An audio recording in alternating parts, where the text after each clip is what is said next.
हमारे आज के इस सभा के अध्यक्ष महोदय श्रीमान राकेश कुमार जी गंगवाल साहब पधार चुके हैं।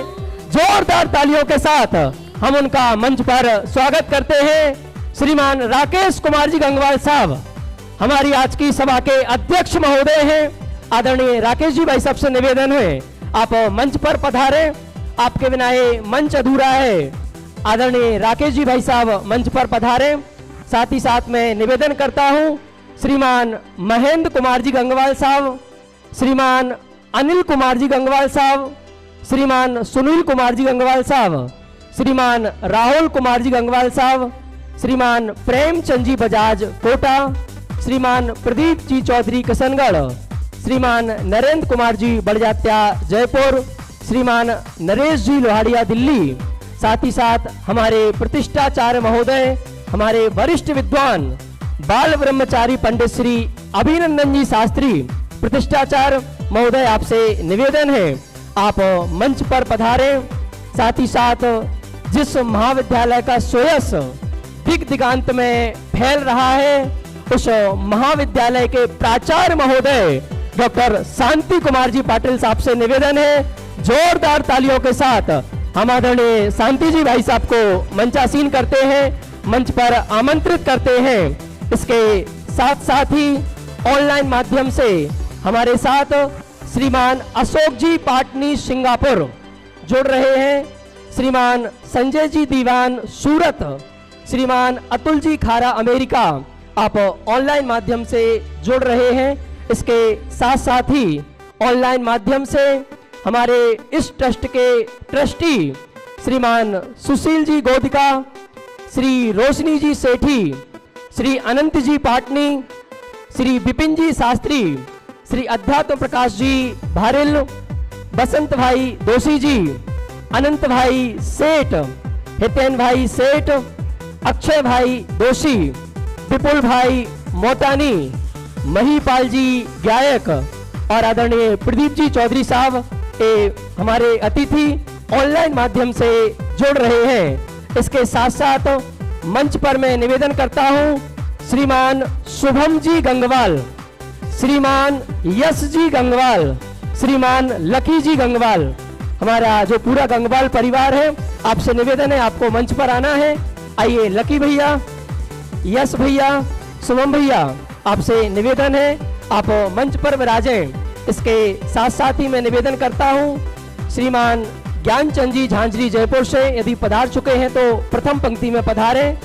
श्रीमान नवीन सेन जी जयपुर, श्रीमान अनिल जी जैन आईपीएस जयपुर, श्रीमान शांतिलाल जी गंगवाल सीए साहब, श्रीमान महेश चंद जी तानवार साहब सांगानेर, श्रीमान सौरभ कुमार जी गोदका जयपुर, श्रीमान अजित कुमार जी तोटुका जयपुर, श्रीमान दिनेश जी साय जयपुर, श्री प्रमोद जी जयपुर प्रिंटर्स, श्रीमान प्रदीप जी सीए बापूनगर, श्रीमान महेंद्र कुमार जी गोधा जयपुर। आदरणीय महेंद्र जी भाई सबसे निवेदन है आप मंच पर विराजें। आदरणीय महेंद्र जी गोधा साहब आपसे निवेदन है। आदरणीय श्रीमान अश्विनी जी दिल्ली, आदरणीय अश्विनी जी दिल्ली से निवेदन है आप भी यहाँ पर मंच पर पधारें। श्रीमान अखिल जी इंदौर यूएसए आपसे निवेदन है आप मंच पर पधारें। इसके साथ साथ ही श्रीमान सुरेन जी पांड्या जयपुर, श्रीमान अशोक जी पाटनी जयपुर आप भी मंच पर पधारें। इसके साथ साथ श्रीमान सुनील जी दिग्विजय जी, और सबसे खुशी की बात है जिस उपनगर में हम निवास करते हैं हमारे इस उपनगर के पार्षद महोदय श्रीमान जितेंद्र श्रीमाली जी भी आए। हम जोरदार तालियों के माध्यम से आपका स्वागत करते हैं। और हमारे ट्रस्ट के ट्रस्टी श्रीमान सिद्धार्थ प्रकाश जी भारिल साहब से हमारे प्रबंधक पीयूष जी भाई साहब से निवेदन करते हैं आए और आपका स्वागत सत्कार करें। हमारे पूर्व पार्षद श्रीमान संजीव जी शर्मा आपसे भी निवेदन है आप यहाँ पर पधारें। हमारी बहनों में हमारी बड़ी मम्मी श्रीमती कमला जी भारिल आपसे निवेदन है आप विराजें। श्रीमती गुणमाला जी भारिल आपसे निवेदन है आप यहाँ पर विराजें। श्रीमती नमिता जी छावड़ा आप यहाँ पर आएं। श्रीमती कुसुम जी गंगवाल जयपुर, श्रीमती कुसुम जी चौधरी किशनगढ़, श्रीमती संध्या जी गंगवाल जयपुर, श्रीमती सरोज जी गंगवाल जयपुर, श्रीमती रीटा जी गंगवाल जयपुर, श्रीमती सुनीता जी बजाज कोटा, श्री मंजू जी गोधा जयपुर, श्री सुशीला जी वित्रा विज्ञान महिला मंडल की अध्यक्षा, श्रीमती शशि जी तोतुका, आदरणीय शशि भाभी जी कहाँ हैं, आ जाएं, श्रीमती संस्कृति जी गोधा, श्रीमती श्री जी गोधा, श्री जी जैन, श्री जी जैन, श्रीमती सुधा जी गोधा जयपुर, श्री जी दिल्ली, श्री ममता यादव पार्षद और भी हमारे जो भी गणमान्य अतिथि हैं, आप सब हमारे घर के ही हैं। आपका ये टोडरमल स्मारक परिवार है, आप इस परिवार के अभिन्न अंग हैं। आपके बिना हम कोई भी कार्य यहाँ संचालित नहीं कर सकते हैं। सभी गणमान्य अतिथि पधार रहे हैं और स्वागत सत्कार की विधि यहाँ पर चल रही है। और हमारे जयपुर महानगर में 50 से भी अधिक शास्त्रीय विद्वान निवास करते हैं और वो सारे शास्त्रीय विद्वान आज यहाँ पर पधारे हैं। हम आपके जोरदार तालियों के माध्यम से हमारे सभी शास्त्रीय विद्वानों का हार्दिक स्वागत करते हैं। इसके अलावा 1000 शास्त्रीय विद्वान पूरे देश भर, पूरी दुनिया में निवास करते हैं और अपने अपने स्थान पर रहकर जिन वाणी का प्रचार प्रसार करते हैं, उन सभी अतिथियों का भी, उन सभी विद्वानों का भी हम आज इस पावन अवसर पर स्वागत करते हैं, अभिनंदन करते हैं। Shri doctor R.K. जैन मंत्री बापू नगर संभाग जयपुर, आपसे भी निवेदन है आप भी प्रथम पंक्ति में पधारें। स्वागत सत्कार का कार्यक्रम चल रहा है। हमारे गंगवाल परिवार की जितनी भी बहनें हैं उन सभी से निवेदन है आपको यहाँ पर अग्रिम पंक्ति में विराजमान होना है। हमारे सारे अतिथि विराजमान हो रहे हैं। बस मैं 4 पंक्ति बोल करके आदरणीय परमात्म जी को निवेदन करूंगा। सभी जन ध्यान दें, म्यूजिक बंद कर दीजिएगा। मंच हमारा सुसज्जित हो गया है, म्यूजिक बंद कर दीजिएगा। सभी जन ध्यान दें। ज्ञानचंद जी झांझरी साहब पधार चुके हैं। जोरदार तालियों के माध्यम से हम आदरणीय बाबूजी का स्वागत करते हैं। 4 पंक्तियों के साथ आदरणीय परमात्म जी साहब को हम निवेदन करेंगे। ज्ञान तीर्थ की इस पावन वसुधा पर, ज्ञान तीर्थ की इस पावन वसुधा पर हम पावन कारज करते हैं। किया जो तीर्थंकर भगवंतों ने अब उसी कार्य को दोहराते हैं। किया जो तीर्थंकर भगवंतों ने उसी कार्य को दोहराते हैं। राहुल जी भाई साहब क्या करने वाले हैं?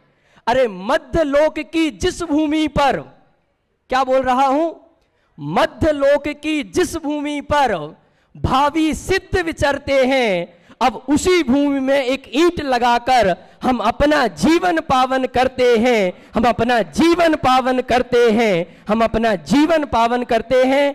ऐसे भावी सिद्धों की जो भूमि है, जहां भावी सिद्ध निवास करते हैं, अभी तक 1000 विद्वान बनकर इस संस्था से तैयार हो गए हैं और हमने मिशन रखा है अब हम ये संख्या दुगनी करेंगे और हर वर्ष दुगने विद्वान निकलेंगे। इस सभा का सफल संचालन करने के लिए हमारे ट्रस्ट के महामंत्री श्रीमान परमत प्रकाश जी भारल साहब से निवेदन करता हूं वो आए और इस कार्य का शुभारंभ करें। आदरणीय परमात्म जी भाई साहब। आदरणीय बड़ी मम्मी जी हमारे बीच उपस्थित हो गई हैं। हम सभी उनके साहस की अनुमोदना करते हैं। ओम नमः सिद्धेभ्या। गरिमामय मंच एवं भव्य सभा मंडप में हमारे सभी सम्माननीय अतिथियों को व्यक्तिगत रूप से संबोधित करने से बच रहा हूं क्योंकि हमारे पास समय का अभाव है। पंडित टोडरमल स्मारक भवन के इस भव्य सभा मंडप में आप सभी का हार्दिक हार्दिक स्वागत है।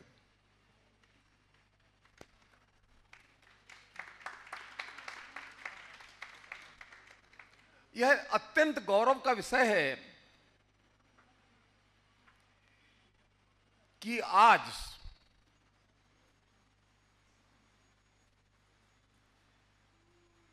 आप जिस आयोजन का अंग बने हैं, यह कोई साधारण आयोजन नहीं, एक युग परिवर्तनकारी कार्यक्रम है यह। आप अपने जीवन भर इस बात को याद रखेंगे कि जब युग परिवर्तनकारी यह घटना घटी थी, मैं भी उसका एक अंग था।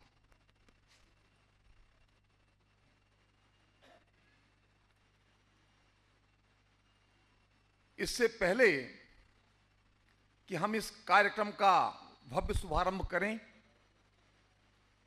इस आज के कार्यक्रम की और वह कार्यक्रम, विशाल कार्यक्रम जो हमारे बूते से बाहर की चीज है, उसके प्रारंभ का मंगलमय प्रारंभ और मंगल समापन के लिए मंगलाचरण हेतु मैं आमंत्रित कर रहा हूं हमारे इसी महाविद्यालय के प्रथम बैच के स्नातक और देश के लब्ध प्रतिष्ठाचार्य, जिन्होंने अब तक शताधिक पंचकल्याणक प्रतिष्ठाएं संपन्न करवाई हैं, ऐसे हमारे गौरव आदरणीय भाई साहब श्री अभिनंदन कुमार जी शास्त्री को कृपया वे पधारें और मंगलाचरण कर इस मंगल आयोजन की शुरुआत करें।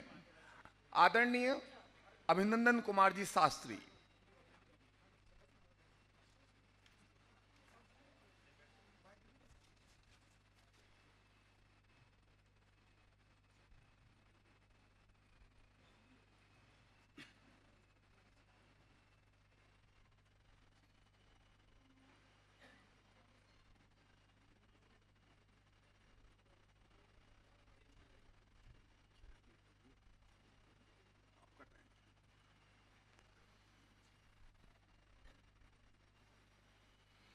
सभी हाथ जोड़ लें।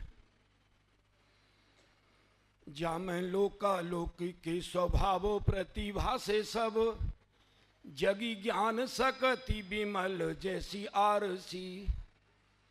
दर्शन उद्योत कियो अंतराय अंत कियो, गयो महामोह भयो परम महाऋषि। सन्यासी सहज जोगी जोग सो उदासी जामे, प्रकृति पिच्यासी लग रही जर छारसी। सोहे घट मंदिर में चेतन प्रगट रूप, सोहे घट मंदिर में चेतन प्रगट रूप। ऐसो जिन राज ताहे बंधत बनारसी, ऐसो जिन राज ताहे बंधत बनारसी। मुझे वो दिन याद आ रहा है अभी हाल बैठे बैठे, जब ये महाविद्यालय की प्लानिंग हुई थी 1976 प्रांतिज में, इस महाविद्यालय का पूरा प्लानिंग हुई थी। साहू शांति प्रसाद जी उस समय थे और साहू शांति प्रसाद जी सोनगढ़ से आए हुए थे। उनको मंच पर बुलाया, मंच पर उन्होंने अपने भाषण में बोला कि मुझे गुरुदेव ने कहा है, अरे सेठ सब तुझे मंच बुलाते हैं, विचार तो कर, यदि आत्मज्ञान नहीं हुआ तो मर के कहाँ जाओगे। साहू शांति प्रसाद जी रो रहे थे उस समय, और बाबू भाई जी थे, उन्होंने उसी समय एक गिलास पानी मंगवाया और पानी पिलाया। और साहू जी बोले, आज मुझे ऐसा लग रहा है कि आप मुझे मंच बिठा देते हो, मुझे तो इन विद्वानों के सुनने के लिए मंच के नीचे बैठना चाहिए, क्योंकि मुझे तो ऐसा लगता है कि मेरा पहला गुणस्थान ही नहीं है। ज्ञान नहीं था उनको इस प्रकार का। बोले मुझे तो ऐसा लगता है कि मेरा पहला गुणस्थान ही नहीं है। मैंने कैसेट भरी थी, पता नहीं फिर वो कहाँ गई। भाई बहुत पुण्यशाली हैं वे बालक वास्तव में, जो 15-16 साल की उम्र में यहाँ आ जाते हैं और मुनि राजों को पढ़ते हैं। आचार्य ने क्या लिखा है पढ़ते हैं। टोडरमल जी ने, मैं प्रायः कहीं भी जाऊं, पंचकल्याण को मैं जाता हूं केवल प्रसिद्धि के लिए नहीं, पैसा के लिए कभी जीवन में नहीं सोचा मैंने। मेरा दो ही काम रहता है, 4-6 बार जाना पड़ता है तो प्रवचन करता हूं मोक्ष मार्ग प्रकाशक पर, मोक्ष मार्ग प्रकाशक पर प्रवचन करता हूं। आप 2 पेज मेरे याद कर लेना। 16 पेज में लिखा है पंडित जी ने, नीचे से 5वीं-6वीं लाइन है, 14 विद्याओं में अध्यात्म विद्या सबसे मुख्य कही है। पहला अध्याय, क्या कह रहा हूं मैं, बहुत दुर्लभ बात है वास्तव में। 14 विद्याओं में अध्यात्म विद्या सबसे मुख्य कही है। इसलिए जो आत्मज्ञान के द्वारा अध्यात्म का रसिया है वह जिन धर्म के रहस्य का श्रोता है। क्या कहा भगवान? अध्यात्म के द्वारा अध्यात्म का रसिया है, आत्मज्ञान द्वारा अध्यात्म का रसिया है, वो जिन धर्म के रहस्य का श्रोता है, वो जिन धर्म के रहस्य का वक्ता है। और श्रोता के बारे में लिखा है ऊपर 18 पेज 3री लाइन, आत्मज्ञान द्वारा स्वरूप का आस्वादी हुआ है वह जिन धर्म के रहस्य का श्रोता है। क्या लिखा? आत्मज्ञान द्वारा स्वरूप का आस्वादी हुआ है वह जिन धर्म के रहस्य का श्रोता है। 16 पेज, नीचे से 4-5 लाइन, ऊपर से 3री लाइन। रहस्यपूर्ण चिट्ठी में पंडित जी ने बार-बार लिखा है, मिलना तो जब होगा तब होगा। वो पत्र आया था ना वहां से, मिलना तो जब होगा तब होगा। तुम भी स्वरूपानंद में मग्न रहना और स्वरूप के अनुभव का अभ्यास करना। 3 बार लिखा है पंडित जी ने, 341 पेज पे और लास्ट में 349 पेज पे, 2 जगह लिखा है। एक ही काम है वास्तव में, जो जीव ने कभी नहीं किया काम।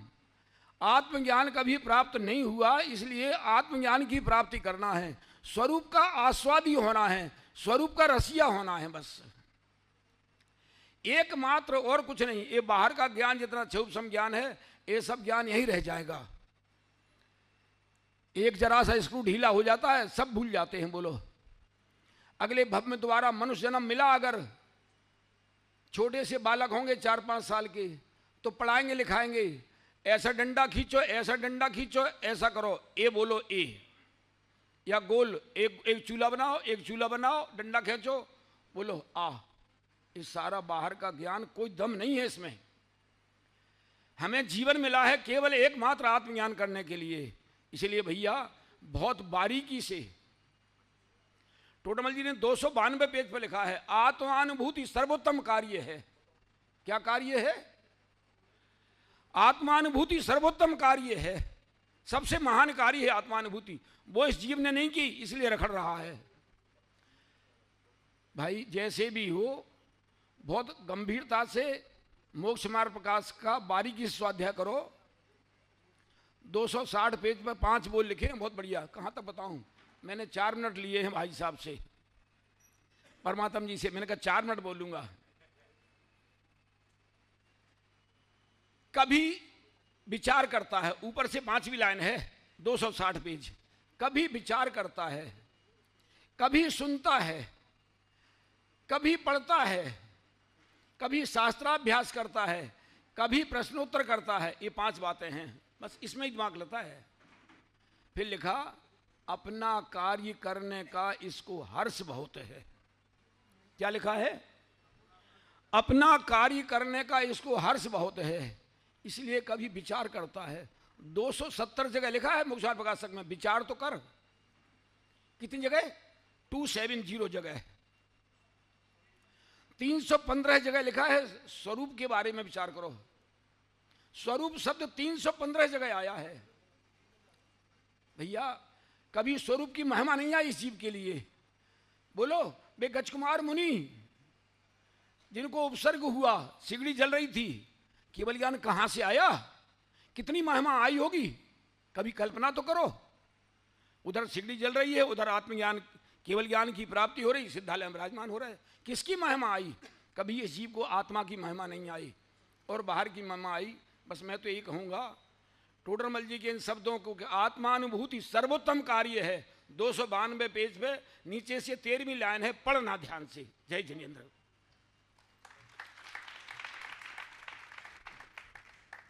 बहुत बहुत धन्यवाद अभिनंदन जी। मैं मंच पर आमंत्रित कर रहा हूं श्रीमान अश्विनी जी दिल्ली को और श्री अखिल जी डल्लास। अभी वक्त नहीं है, पर आप कल्पना नहीं कर सकते इनके समर्पण की। अपनी बच्ची को संस्कार देने के लिए अपना सारा काम धंधा और घर-बार छोड़ करके जयपुर आ बसे हैं। वे अपना आत्म कल्याण करने के लिए डल्लास छोड़ करके जयपुर आ बसे हैं। चर्चा चल रही थी, यदि पूज्य गुरुदेव श्री के परिवर्तन को आधार बनाएं तो हमारे पास शताधिक वर्ष का एक गौरवशाली अतीत है। अभी पिछले वर्ष ही हमने पूज्य गुरुदेव श्री के परिवर्तन के 100 वर्ष मनाए हैं। शताधिक वर्ष का गौरवशाली अतीत हमारे पास में है और सहस्त्राधिक वर्षों का एक स्वर्णिम भविष्य हमारे पास है, और उसके बीच में है एक समय का यह कठोर वर्तमान।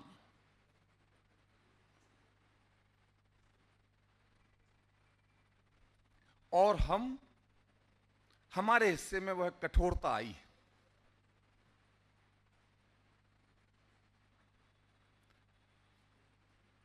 पूज्य गुरुदेव श्री ने इस कलिकाल में जब वह दुर्लभ तत्व ज्ञान जो आत्म कल्याणकारी है तिरोहित हो रहा था, हिंदुस्तान के कोने में पश्चिम में बैठकर एक सूर्य का उदय हुआ, और जिसने इस धरा को आत्म कल्याणकारी तत्व ज्ञान से आप्लावित कर दिया। उन पूज्य गुरुदेव श्री से उपदेश सुनकर जब आदरणीय श्रीमंत सेठ, इसी जयपुर नगर के सेठ जो बहुत बड़े जौहरी थे, श्रीमान पूरण चंद जी साहब गोदी का, वे इस आत्म कल्याण के मार्ग पर लगे, तो कहते हैं ना कि कौए को भी जब कहीं भोजन दिखाई देता है तो अकेला भोजन पर नहीं झपट पड़ता है, कांव कांव करके सारे समुदाय को एकत्र करता है और तब भोजन करता है। जब गोदीका जी के मन में आत्म कल्याण की भावना जागृत हुई तो उनके मन में यह तीव्र विचार पैदा हुआ कि मैं अकेला नहीं, सारा जन समुदाय मेरे साथ इस मार्ग पर लगे, ऐसा कोई काम होना चाहिए। और उन्होंने सिर्फ अपने अकेले के दमखम पर इतना बड़ा भवन का निर्माण कर दिया।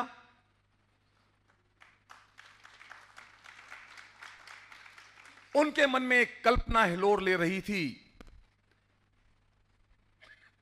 कि जैन दर्शन का कोई विश्वविद्यालय बनाया जाए। शायद वे जानते भी नहीं थे कि विश्वविद्यालय होता क्या है, कैसे बनेगा और कैसे चलेगा।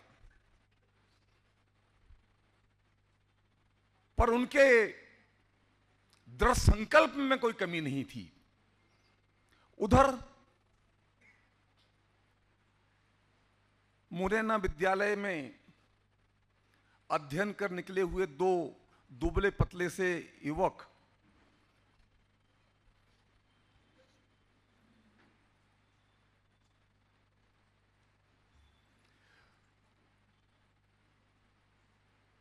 इस बात का अनुभव कर रहे थे कि इतने विद्यालय चल तो रहे हैं, यहां इतने विद्वान बन तो रहे हैं, परंतु उनका समुचित उपयोग समाज नहीं कर पा रहा है।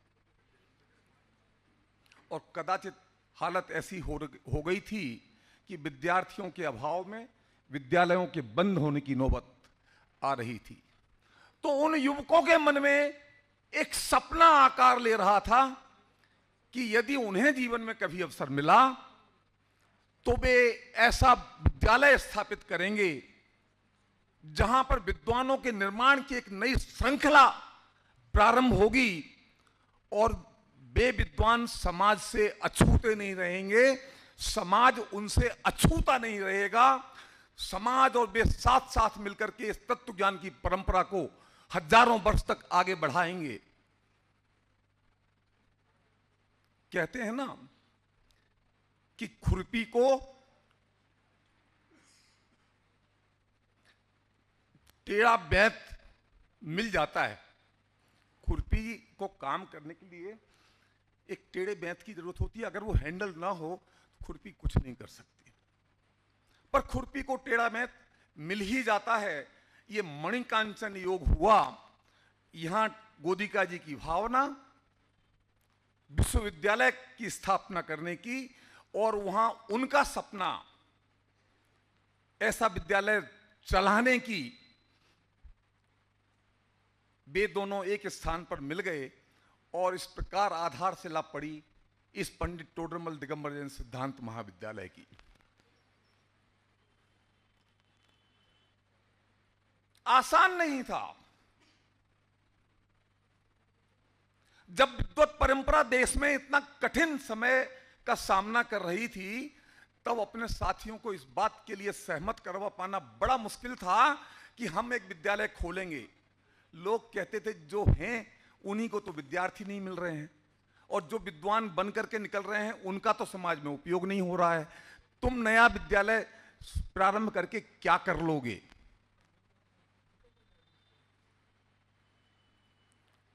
पूरे 7-8 वर्ष लगे, 10 वर्ष लगे दादा को अपने सहयोगियों को यह बात समझाने में कि महाविद्यालय की उपयोगिता क्या हो सकती है। जब सोनगढ़ में परमागम मंदिर बनाने की योजना तैयार हो रही थी और उस जमाने में सन 70 के आसपास पूज्य गुरुदेव श्री से आज्ञा लेनी थी कि हम ऐसा निर्माण करना चाहते हैं और उसमें लगभग 3-3.5 लाख रुपए का खर्चा होगा। आज की तारीख में तो वह परमागम मंदिर 30-50 करोड़ में भी नहीं बनेगा।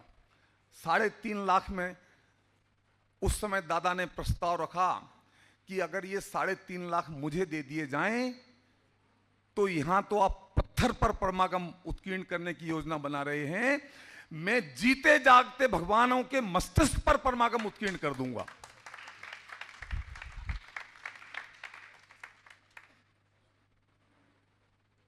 हर चीज का एक समय होता है। आखिर सन 1977 में वह पावन दिन आ गया जिस दिन राजस्थान में नई सरकार बनी थी। माननीय भैरों सिंह जी शेखावत मुख्यमंत्री बने थे और मुख्यमंत्री की शपथ लेने के बाद में अगर कोई पहला सार्वजनिक कार्यक्रम भैरों सिंह जी ने अटेंड किया था तो वह था इस महाविद्यालय का उद्घाटन समारोह।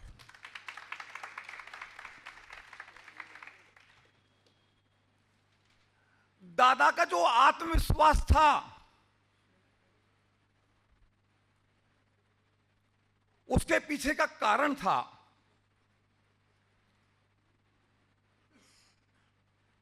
कि उससे पहले इस देश में आत्मार्थियों के वर्ग का अभाव था। आत्मार्थी लोग नहीं थे, उनकी बात कौन सुने। परंतु वक्त बदल चुका था।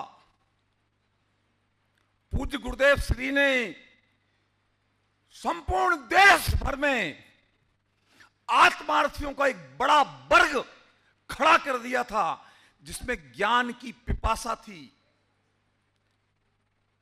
जिसे आत्म कल्याणकारी तत्व ज्ञान का गहराई से अध्ययन करना था और उनके पास में वह तत्व ज्ञान पहुंचाने वाला कोई नहीं था। कल तक जिनकी समाज को आवश्यकता नहीं थी आज वे युग की आवश्यकता बन चुके थे।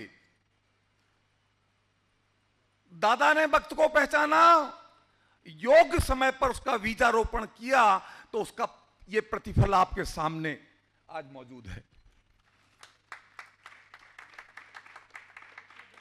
इसमें सबसे बड़ा श्रेय यदि किसी को जाता है तो पूज्य गुरुदेव श्री को जाता है कि उन्होंने वह भूमि तैयार की जिस पर कोई भी बीज पड़े तो वह सहज ही पल्लवित हो जाए।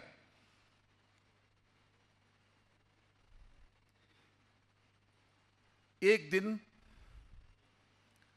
पूज्य गुरुदेव श्री चले गए। ये हमारे देश की परंपरा है। कुछ सवाल हमारे दिलो दिमाग पर उत्कीर्ण है हर बच्चे बच्चे के। इसके बाद कौन, उसके बाद कौन? जितेंद्र जी, कोई भी हो, हमें वो जो सामने बैठा है उसकी परवाह कम होती है, उसके बाद कौन इसकी परवाह ज्यादा होती है। पूज्य गुरुदेव श्री चले गए और एक सहज ही एक प्रश्न चिन्ह सबके मनोमस्तिष्क पर आ गया, अब उनके बाद कौन?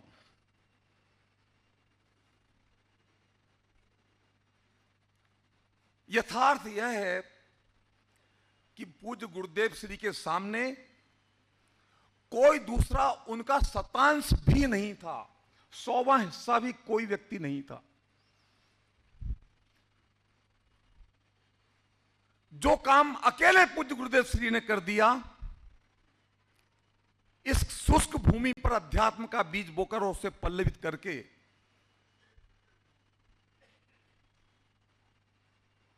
उसका 100वां हिस्सा भी क्षमता किसी एक व्यक्ति में नहीं थी,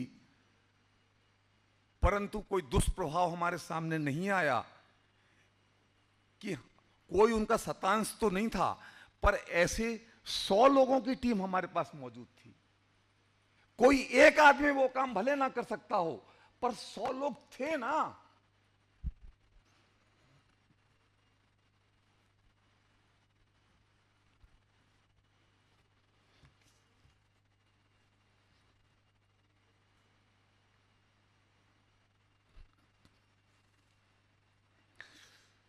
पंडित बाबू भाई मेहता और डॉक्टर भारेल ने पूज्य गुरुदेव श्री की जलती हुई चिता पर शपथ ली कि इस झंडे को गिरने नहीं देंगे, रक्त की अंतिम बूंद तक अपने जीवन के एक एक क्षण का उपयोग इस तत्व ज्ञान के प्रचार प्रसार के लिए करेंगे। सब प्रकार के मतभेद भूलकर, हर मनोमालिन्य को धोकर, यदि कुछ रहा हो तो उन्होंने ये झंडा संभाल लिया और हम चल पड़े। वह पूरी यात्रा का बखान करने की अभी आवश्यकता नहीं, अवसर भी नहीं है। पूज्य गुरुदेव श्री ने अपने परिवर्तन के बाद 45 वर्ष तक वह मसाल जलाए रखी और पूज्य गुरुदेव श्री के पदार्पण के बाद 45 वर्ष तक आदरणीय डॉक्टर साहब ने, बड़े दादा ने वह मसाल जलाए रखी। बड़ा कॉन्ट्रास्ट था। एक अति मौन साधक बड़े दादा और एक अति मुखर छोटे दादा। अति मुखर और अति मौन दो लोगों का यह युति इस तत्व ज्ञान को यहां तक ले आई और एक बार फिर वह दिन आया कि जब हमें वक्त की कठोर हकीकत का सामना करना पड़ा। एक एक करके बड़े दादा और छोटे दादा भी हमारे बीच से चले गए। एक बार फिर सवाल खड़ा हुआ, अब कौन? लोग महल को बिखरने का इंतजार कर रहे थे। सच्चाई तो यह थी कि दादा नहीं रहे और जो लोग रह गए उनमें से कोई दादा का सहस्त्रांश भी नहीं था, 1000वां हिस्सा भी नहीं था कोई एक व्यक्ति।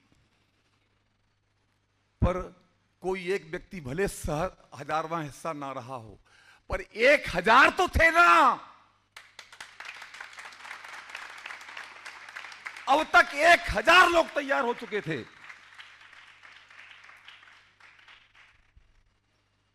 इस बात की कोई संभावना नहीं कि यह सूरज कभी अस्त होगा। हजारों वर्ष तक यह परंपरा चलेगी।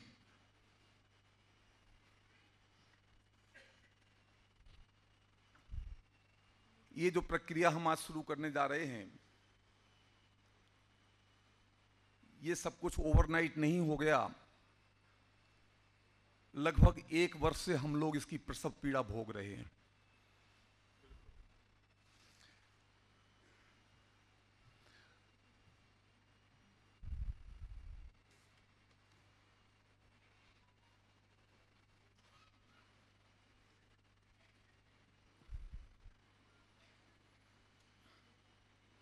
जब जब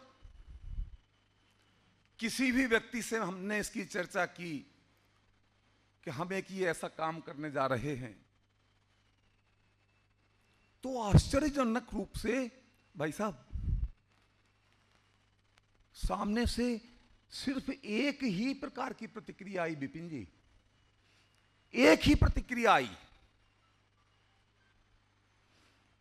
आप लोगों के पास में टीम है ना, आप सब काम कर लेते हो। जब किसी एक व्यक्ति ने कहा मैंने ध्यान नहीं दिया, 2 ने कहा ध्यान नहीं दिया, सब तरफ से जब एक ही प्रतिक्रिया आई तो मुझे विचार आया कि ओहो, हमें तो इन बातों की खबर ही ना थी।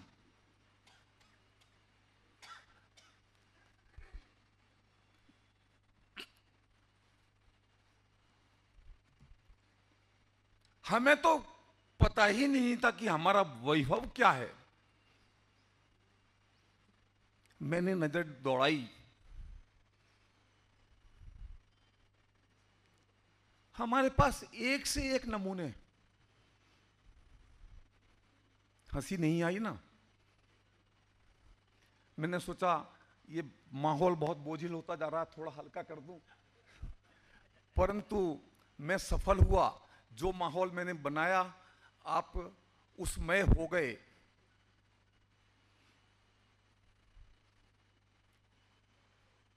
सचमुच हमारे पास में एक मजबूत टीम है। कोई बड़े से बड़ा आयोजन हो, उसे संपन्न कराना हो तो उसकी एक एक बारीकी पर ध्यान देना और बारीकी से उसका दिग्दर्शन करना, निर्देशन करना, इस काम में सक्षम हमारे ये भाई शुद्धात्म प्रकाश जी यहां बैठे हैं। मुझे पता नहीं वो क्यों अपना मुंह छुपा रहे हैं। उन्होंने ऐसा तो कुछ नहीं किया कि उन्हें अपना मुंह छुपाना पड़े।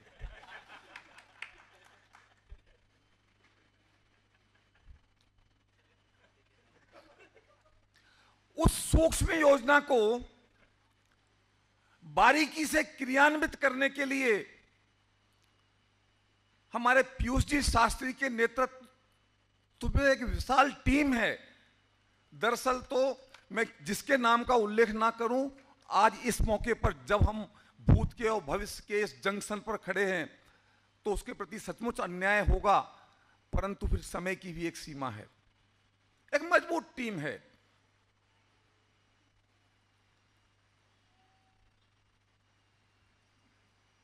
यूं तो हमारे पास में हजारों स्नातक हैं जो विधिवत शिक्षा लेकर विद्वान बने हैं। उसके अलावा हमारे पास में हजारों विद्वान ऐसे भी हैं जो आत्मार्थी हैं और जिन्होंने आत्म कल्याण के लिए शास्त्रों का अध्ययन करके वे इसके विद्वान बने हैं और प्रवचन आदि वे करते हैं। परंतु अक्सर यह पाया जाता है कि हर विद्वान एक एक विषय का, लिमिटेड विषय का पारंगत होता है, उसमें उसकी विशेष योग्यता, विशेष दक्षता होती है। ये आजकल जमाना बड़ा खराब आ गया है यूट्यूब का। एक जगह कवि सम्मेलन होता है, कविता पढ़ता है कवि, और उसके पास तो वही 4 कविताएं हैं। उसे तो साल भर उसी से काम चलाना है। अब वो कवि सम्मेलन यूट्यूब पर आ जाता है और सारा देश देख चुका होता है, अब वे रोज रोज नई कविताएं कहां से लाएं। अधिकांश विद्वान भी ऐसे हैं जो कि संपूर्ण वाङ्मय के एक अंश के विशिष्ट ज्ञाता हैं, और अब तक मात्र उनके बल पर ही उनका पूरा जीवन निकल जाता था। वे गली गली में जाकर वही डुगडुगी बजाते थे और काम चल जाता था। ऐसे विद्वान दुर्लभ हैं जो जिनागम की पहली पंक्ति से अंतिम पंक्ति तक गहराई से जुड़े हुए हैं।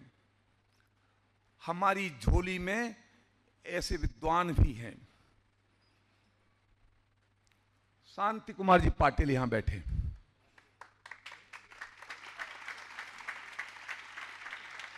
आत्मख्याति के विशेषज्ञ, आत्मख्याति विषय पर उनकी विशेषज्ञता के ऊपर डॉक्टर साहब भी मुग्ध थे।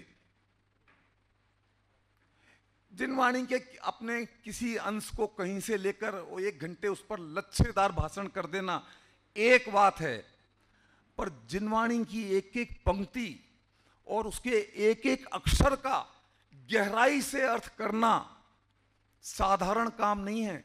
आखिर कोई कहीं तो अटक सकता है ना, परंतु वे इस बात के विशेषज्ञ हैं कि एक एक पंक्ति और एक एक शब्द का गहराई के साथ विश्लेषण कर सकते हैं। वे अद्वितीय हैं और वे हमारे साथ हैं, हमारे पास हैं। ये जो भी टीम यहां दिखाई देती है ना आपको, इसमें हर व्यक्ति विचक्षण है। इस बात पर मत जाइएगा कि कौन दरवाजे पर खड़ा है और कौन स्टेज पर बैठा है। कोई कहीं भी खड़ा हो और कहीं भी बैठा हो, वह अपने आप में विचक्षण है, अद्वितीय है, महापुरुष है, वो साधारण व्यक्ति नहीं है। ये तो नाइयों की बारात है, ये तो पूरा विद्वत समाज ही है। इसलिए आपको उन 2 व्यक्तियों के बीच में कोई अंतर दिखाई नहीं देता है। जब वे अपने बैटल फील्ड में जाते हैं ना, रण क्षेत्र में, तब देखिए आप उनकी प्रतिभा, लोहा मान जाएंगे आप। सचमुच ये हमारी निधियां हैं जिसके कारण से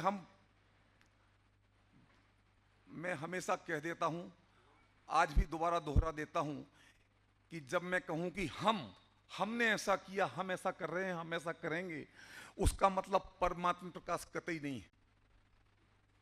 उसका मतलब ये पूरी टीम भी नहीं है।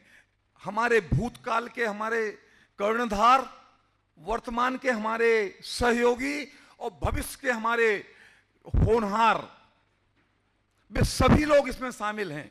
ये किसी एक व्यक्ति का उपक्रम नहीं है। इसलिए कोई भ्रम ना पाले। हालांकि देश में मैं की हवा बह रही है, पर अभी हम लोग उस रंग में रंग नहीं पाए।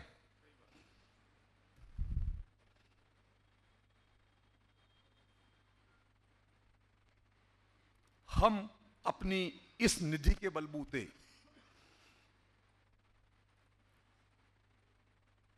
जैसा कि मैंने कहा कि गुरुदेव जैसे कोई नहीं था तो 100 लोगों ने मिलकर उनके मिशन को आगे बढ़ाया। डॉक्टर साहब जैसा कोई नहीं था तो 1000 लोगों ने मिलकर के उनके मिशन को आगे बढ़ाया। अब अगर इस मिशन को आगे बढ़ाना है तो वर्तमान में जो लोग हैं ना, उन जैसा भी कोई नहीं होगा। हमें हजारों लोगों की जरूरत है। लोग पूछते हैं कहां जरूरत थी, अपने घर में शांति से बैठे तो थे निर्मल जी, क्यों बैठे ठाले ये आफत मोल ले ली। हमें पता है कि अब तक हमारा काम 1000 से चल रहा है, पर आगे हमें हजारों की आवश्यकता होगी। 1000 से हमारा काम नहीं चलेगा, हजारों की आवश्यकता होगी। अब उन हजारों के निर्माण के लिए हमने ये काम अपने हाथ में लिया है। हमारे पास में विद्वानों को निर्माण करने की पूरी क्षमता है। क्योंकि ये हमारा काम तो उपदेश देना है, और उपदेश देने में किसी का कुछ नहीं जाता। मैं सब कुछ लुटा दूं तब भी मेरे पास पूरा रहता है। और ऐसा नहीं कि मैं उपदेश सिर्फ जितेंद्र जी को दे रहा हूं, सुरेंद्र जी को देने पास के लिए मेरे पास कुछ नहीं बचा। जितेंद्र जी भी लें, सुनील जी भी लें, ज्ञानचंद जी भी लें, अजित जी भी लें, सब लें, और फिर भी मेरे पास कम नहीं होता। और इन जैसे हजारों लाखों लोगों को भी मैं उपदेश दे दूं तब भी मेरे पास से कुछ कम नहीं होता। और उपदेश के लिए यह भी जरूरी नहीं कि मेरे सामने ही बैठे हों। दूर अमेरिका में अपने घर बैठे लोग भी मेरे उपदेश से लाभान्वित हो सकते हैं। परंतु विद्वान तैयार करने के लिए स्थान भी चाहिए। 5 साल तक उनके आवास और भोजन की व्यवस्था भी करनी है। आपको पता तो होगा ना कि यहाँ महाविद्यालय में जो भी विद्यार्थी अध्ययन करते हैं, अभी वर्तमान में लगभग 200 हैं, और ये क्षमता हम 400 की करने जा रहे हैं। सबका आवास और भोजन की व्यवस्था निःशुल्क है।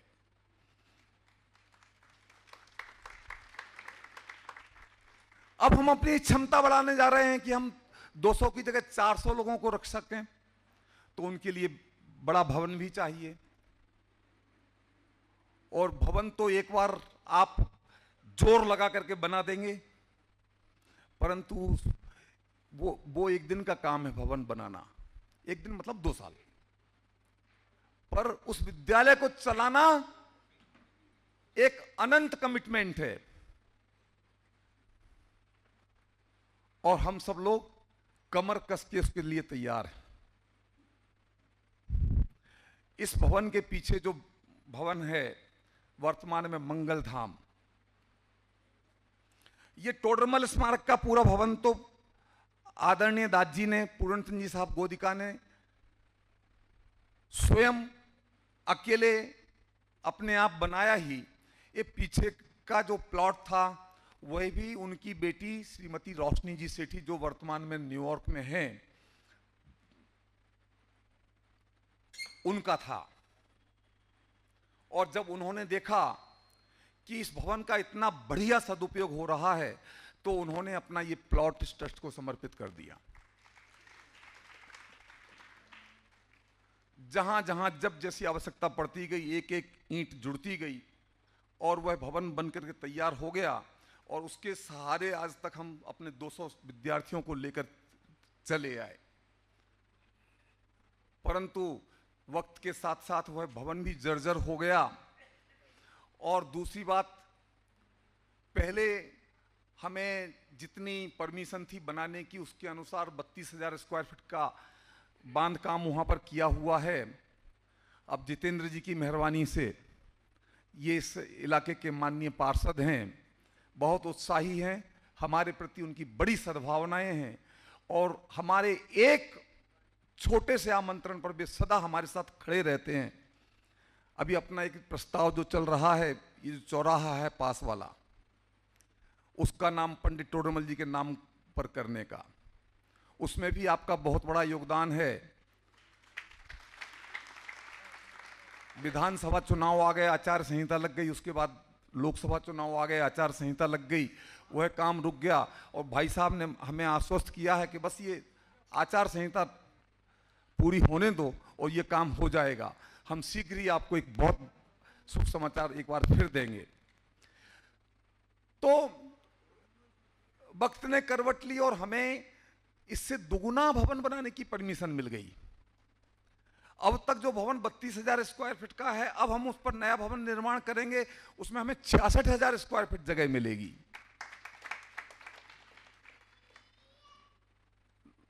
निर्मल जी पूछ रहे हैं कि इतनी जगह बढ़ जाएगी, वो आप विद्यार्थी सिर्फ 200 ही बढ़ाओगे?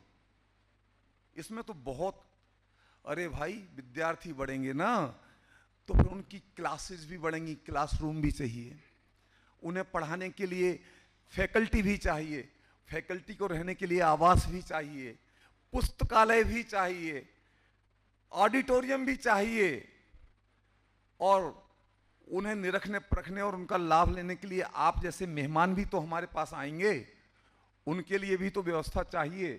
तो हम उस भवन में इन सब चीज़ों को भी समाहित करने में सक्षम होंगे। और हमारी चुनौती सिर्फ एक यही थोड़ी है कि हमारे पास विद्यार्थियों को रखने की जगह नहीं है। विद्यार्थी जुटाना भी अपने आप में बड़ी चुनौती है,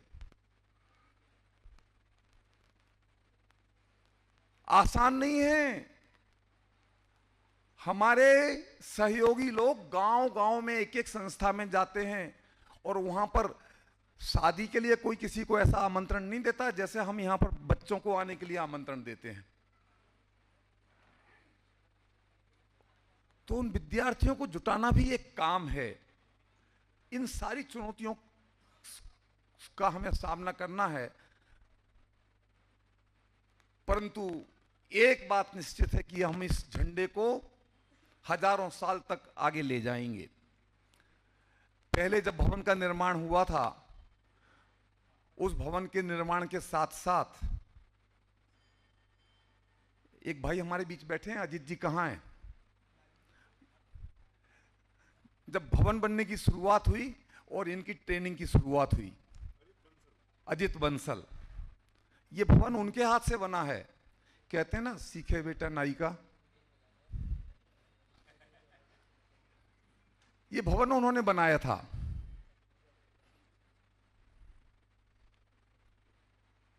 हमने इतना बड़ा संकल्प हाथ में ले तो लिया, 20 करोड़ का प्रोजेक्ट, पर जेब में 20 रुपए भी नहीं थे।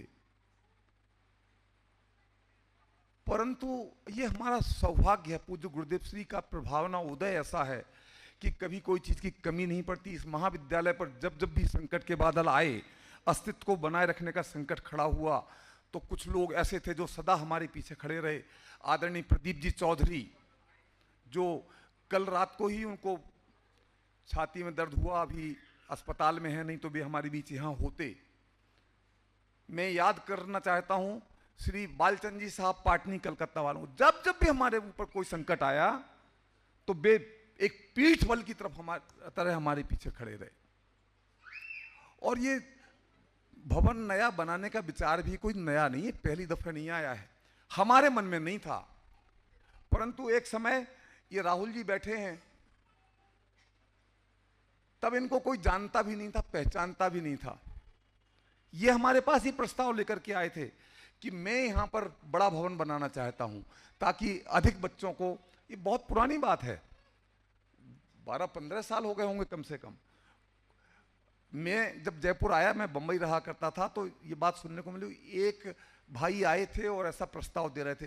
वो भाई कौन थे और क्या थे, उनका नाम भी किसी को पता नहीं था। ये थोड़ा, ये टोडरमल स्मारक का पानी है ना, इसमें क्षार तत्व हैं। हम किसी से मांगने को तो निकलते नहीं हैं, और जब कोई हमारे पास आता है ना देने को, तो अनायासी कुकुरमुत्ते की तरह हमारी 100 शर्तें उगाती हैं। सचमुच इस स्मारक को सहयोग करने के लिए भी जीवट चाहिए, जिजीविसा चाहिए। वर्तमान में पूरा गंगवाल परिवार हमारे बीच में है, हम तो इन्हें जानते भी नहीं थे। उनकी ओर से एक बहुत बड़ा प्रस्ताव हमारे सामने आया, और सचमुच शायद हम ये काम शुरुआत करने में अभी और थोड़ा समय लेते, पर उन्होंने हमारा साहस बढ़ाया और धक्का लगाया। उन्होंने हमें इस प्रोजेक्ट में धकेल दिया है, और जिसने दर्द दिया है दवा भी वही देगा। मैं बहुत समय नहीं लूंगा, हमारी एक स्वस्थ परंपरा है सब काम समय पर संपन्न करने की, और सचमुच मैं सीमा का बहुत उल्लंघन कर चुका। पर साधारण बात थोड़ी थी, पिछले 100 वर्षों की चर्चा करनी थी और आगे के हजारों वर्षों की चर्चा करनी थी। कहने को बहुत बाकी रह गया है, परंतु ये जीवन का अंतिम दिन नहीं है। हम लोग मिलते रहेंगे और ये इसी तरह की चर्चाएं करते रहेंगे।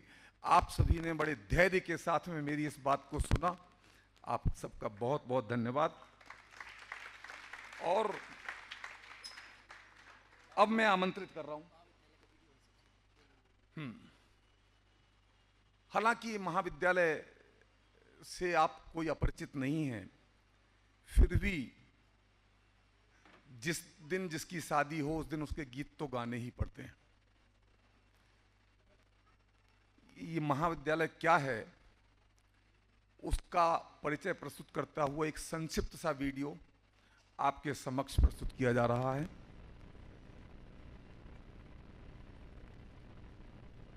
ये महाविद्यालय ना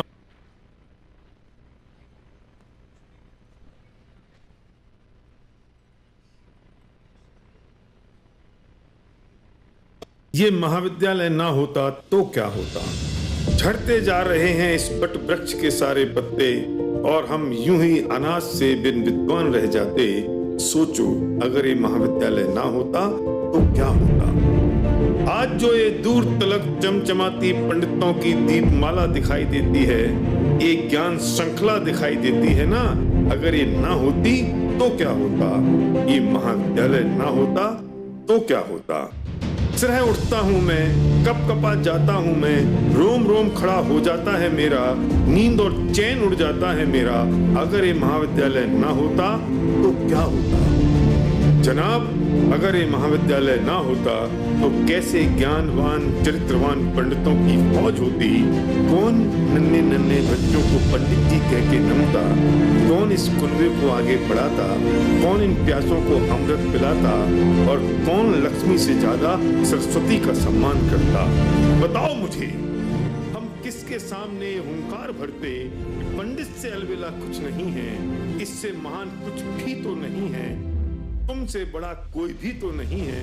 और तो और तुम तो गणधर के वंशज हो, तुम तो 2-4 भव में मोक्ष जाने वाले हो। मेरे भाई ध्यान रखना, अब ये जिम्मेदारी तेरी है मेरी है।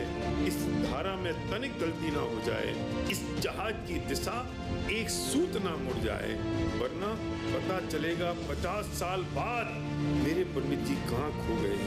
बनाया कुछ और था, बन कुछ और गए और हम ये कहां से कहां आ गए। पता चलेगा 50 साल बाद मेरे पंडित जी कहां खो गए। बनाया था कुछ और, बन कुछ और गए और हम ये कहां आ गए। सिर्फ धूल भरी आंधियां उड़ाना मेरा मकसद नहीं, कीचड़ में चप चप करना मेरा उद्देश्य नहीं। तेरे साथ, इसके साथ, उसके साथ, सबके साथ मेरी कोशिश है कि अब ये परिभाषा बदलनी चाहिए और तमन्ना है कि अब हर घर से एक बच्चा तो पंडित बनना चाहिए। मेरी कोशिश है कि अब ये परिभाषा बदलनी चाहिए और तमन्ना है कि हर घर से अब एक बच्चा तो पंडित बनना चाहिए।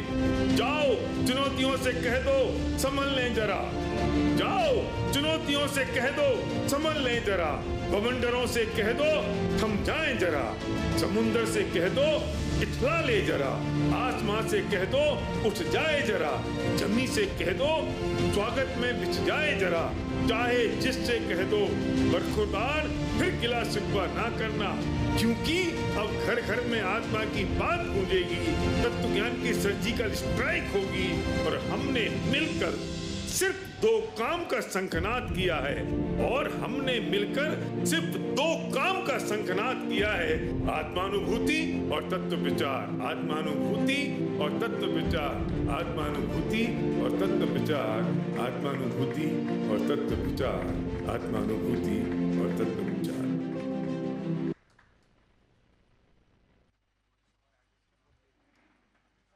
आइए, अभी तो जो महाविद्यालय था उसके बारे में आपने सुना।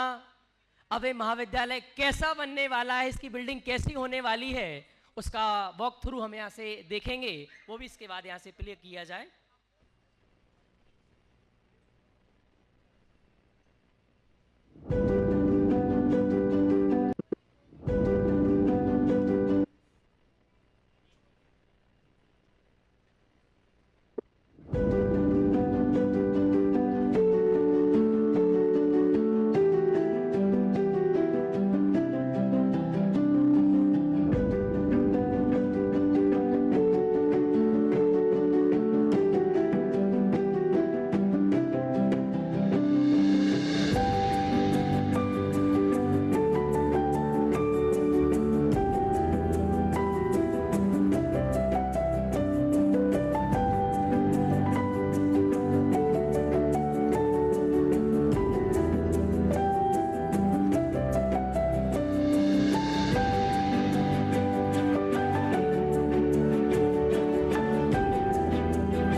यह जो एक लंबी यात्रा हमने तय की, मैंने आपके सामने सिर्फ चंद नाम लिए हैं, पर इस यात्रा में बड़े बड़े महारथी हमारे साथ रहे, ऐसे महारथी जो इस संस्था के आधार स्तंभ रहे। इस संस्था के प्रारंभ से ही आजीवन इस संस्था के महामंत्री रहे आदरणीय पंडित नेमीचंद जी साहब पाटनी। रीढ़ की हड्डी नीति निर्धारण और उसका क्रियान्वयन, और वह आज के समान आसान समय नहीं था।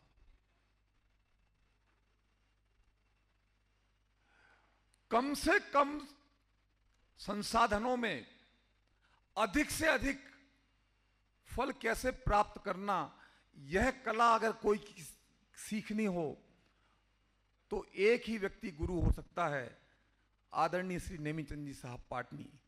किस तरह गरीबी के दिनों में उन्होंने इस नौका को आगे बढ़ाया और पार लगाया, इस अवसर पर अगर हम उन्हें याद ना करें तो सचमुच अप्रासंगिक होगा। पंडित बाबूभाई मेहता, जब इस महाविद्यालय की स्थापना का प्रस्ताव आया तो संपूर्ण आर्थिक जिम्मेदारियों को उन्होंने अपने सर पर ले लिया। आगे बढ़ो, हम आपके साथ हैं, कोई तकलीफ नहीं आने देंगे। और अपने आजीवन उन्होंने इस संकल्प को बड़ी दृढ़ता के साथ निभाया। सचमुच अगर मैं नामों का उल्लेख करना शुरू करूं तो बहुत नाम हैं, और कितने भी नाम लूं कुछ ना कुछ रह ही जाएगा। और हमारी एक सबसे बहुत बड़ी शक्ति हमारी गलतियां निकालने वाले, जो हमें कभी भटकने नहीं देते।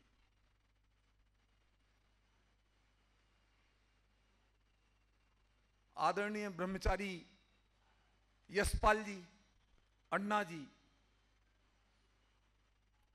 जो यहां आए तो यहां के होकर के रह गए। बालकों के कंठ में जिनवाणी बसाने का जिन्होंने संकल्प लिया, उसके उपक्रम प्रारंभ किए और वे योजनाएं आज तक चल रही हैं। ऐसे अनेकों आधार स्तंभ रहे हैं। आज ये जो भवन बनने जा रहा है ना, काम तो होता, पर कब होता? पर हमारे वर्तमान अध्यक्ष महोदय सेठ श्री पूर्णचंद जी साहब गोदिका के सुपुत्र श्री सुशील कुमार जी गोदिका, उन्होंने इसे अपना मिशन बना लिया। रात को सोने नहीं देते, ना दिन में चैन ना रात को नींद। करना ही है, और करना ही है मात्र नहीं, अभी करना है। अभी एक अप्रिय प्रसंग घटित हो गया, इसलिए उन्हें न्यूयॉर्क जाना पड़ा। वे वहां से हमारे साथ जुड़े हुए हैं। मैंने कहा ना, हमारा शक्ति स्रोत, आज मैं आपके सामने सारे हमारे शक्ति स्रोत खोल करके रख देता हूं। मैं आमंत्रित कर रहा हूं कुंद कुंद कहान दिगंबर जैन तीर्थ सुरक्षा ट्रस्ट के अध्यक्ष, जिसके तत्कालीन अध्यक्ष पंडित बाबूभाई मेहता थे, और जिन्होंने हमें आश्वस्त किया इस महाविद्यालय की स्थापना की और उसे वर्षों तक चलाया। उस महाविद्यालय में प्रारंभ से ही कई सहयोगी थे। हमारे बीच बैठे हुए हैं नरेश जी लोहाड़िया, आपके पूज्य पिताजी श्रीमान पूर्णचंद जी साहब लोहाड़िया।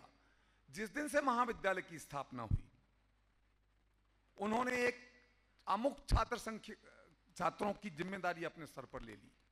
आजीवन इतने छात्र मेरी ओर से यहां अध्ययन करते रहेंगे। श्रीमान राजमल जी साहब पाटनी कलकत्ता वाले, उनके परिवार में 15 विद्यार्थी आजीवन, आज भी उनकी ओर से यहाँ अध्ययन कर रहे हैं। देवलाली ट्रस्ट, गंगवाल परिवार, और कौन, गजेंद्र जी पाटनी, आपने पाटनी कंप्यूटर्स नाम सुना होगा,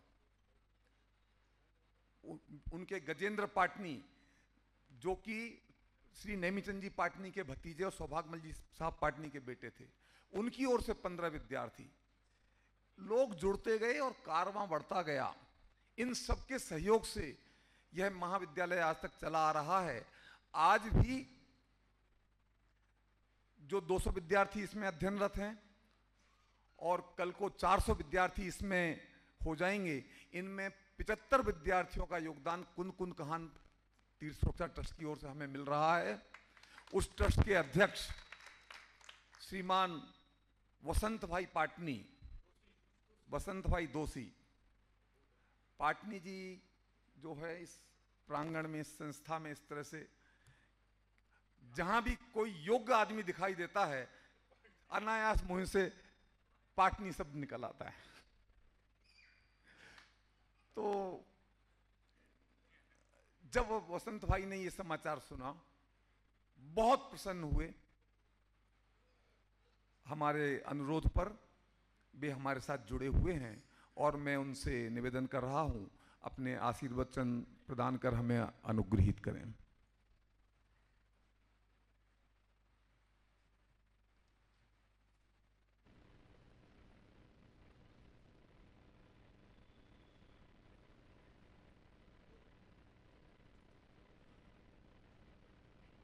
हेलो,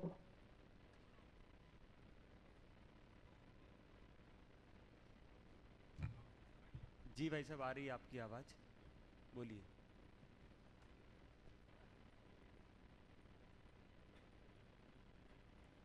हेलो। हाँ, आ रही है आवाज।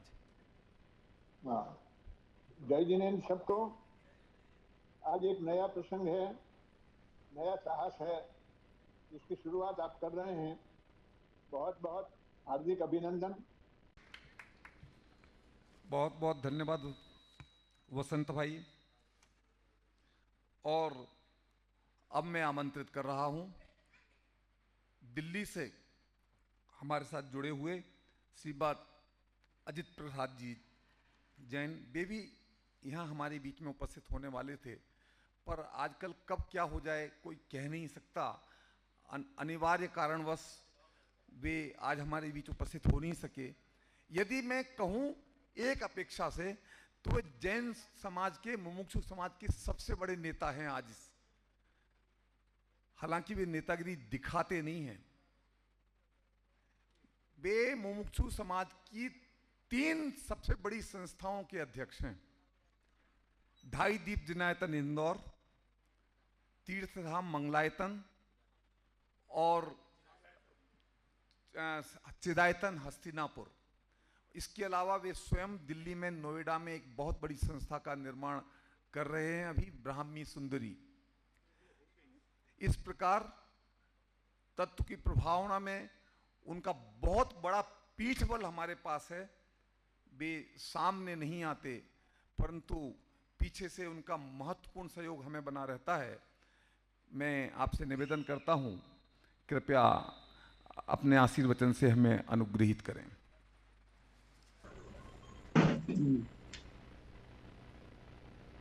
प्रभु भी तेरा स्वामी। प्रभु बोलो। हाँ जी, आपकी आवाज आ रही है। प्रभु भी तेरा स्वामी का प्रार्थना हमारी अपनी स्वरूप पाए दशा। आज बहुत खुशी का प्रसंग है कि आज यहाँ पे जो टोडोमस मार्ग जो है, जहाँ बच्चे पढ़ते हैं, आज वो 400 बच्चे पढ़ने का इंतजाम यहाँ पे हो रहे हैं। ये पौधा गोदी जी का परिवार के द्वारा संचालित किया गया और दादा, बड़े दादा, छोटे दादा द्वारा ये सींचा गया। आज वो पौधा इतना बड़ा हो चुका है कि देश विदेश के बच्चे यहाँ आके अपनी आध्यात्मिक शिक्षा प्राप्त करते हैं और देश में इसका महत्वपूर्ण है और आगे भी बढ़ेगा। ऐसा नहीं है कि ये आज दादा नहीं है, ये नहीं है, फिर भी आज हमारे परमात्म जी, अध्यात्म जी, विपिन जी, शुद्धात्म भालिल जी, इस गोतिका का परिवार गोतिका तो क्या कहें, वो तो सुबह 10 बजे आते हैं, 5 बजे तक नहीं रहते हैं, पूरा तन मन धन उनका लगा हुआ है। और बाकी भी जितने हमारे जैसे परमात्म जी ने बताया, शुद्धात्म जी ने परिचय दिया भारत का, तो ये सब कुछ क्या है, किसकी देन है? ये हमारे स्वामी जी की उसको धरोहर को आगे बढ़ा रहे हैं। ये सब कार्य अब एक सुनिश्चित रूप से चले, यही भावना है, यही शुभकामना है, यही सद्भावना है कि ये इसमें हमारा तन मन धन सहयोग रहेगा, रहा है और रहेगा। यही भावना है कि ये सब कार्य सुचारू रूप से चले, यही भावना है। धन्यवाद। जय जिनेंद्र। बहुत बहुत धन्यवाद भाई साहब। और मैं याद करना चाहता हूं हमारे एक और शुभचिंतक, मैं इन जिन लोगों के नाम ले रहा हूं ये हमारे बहुत बड़े परम सहयोगी हैं। उनके सहयोग का उल्लेख करना प्रासंगिक नहीं है, उपयुक्त भी नहीं है। वे हमारे बीच सूरत से जुड़े हुए हैं, मैं उन्हें आमंत्रित कर रहा हूं। संजय जी भी हमारे साथ बड़ी गहराई से जुड़े हैं। मांगी तुंगी में जो विशाल जिन प्रतिमा का निर्माण हुआ है, उस संस्था के साथ भी बहुत गहराई से जुड़े हुए हैं, उनका वहां भी बहुत बड़ा योगदान है। मैं उन्हें आमंत्रित कर रहा हूं कि वे अपनी शुभेच्छाएं व्यक्त करें। श्रीमान संजय जी दीवान।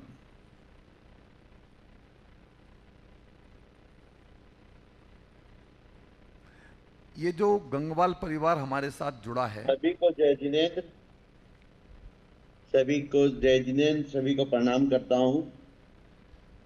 मैं आप सबको टोडरमल स्मारक ट्रस्ट के बारे में कुछ बोलूं ऐसा कुछ है नहीं, लेकिन क्योंकि आप सभी उन चीजों से अवगत हैं अच्छे से, लेकिन हम सब इस संस्था से जुड़े हुए हैं। मैं 10-11 साल की उम्र से टोडरमल स्मारक ट्रस्ट से जुड़ा हुआ हूँ।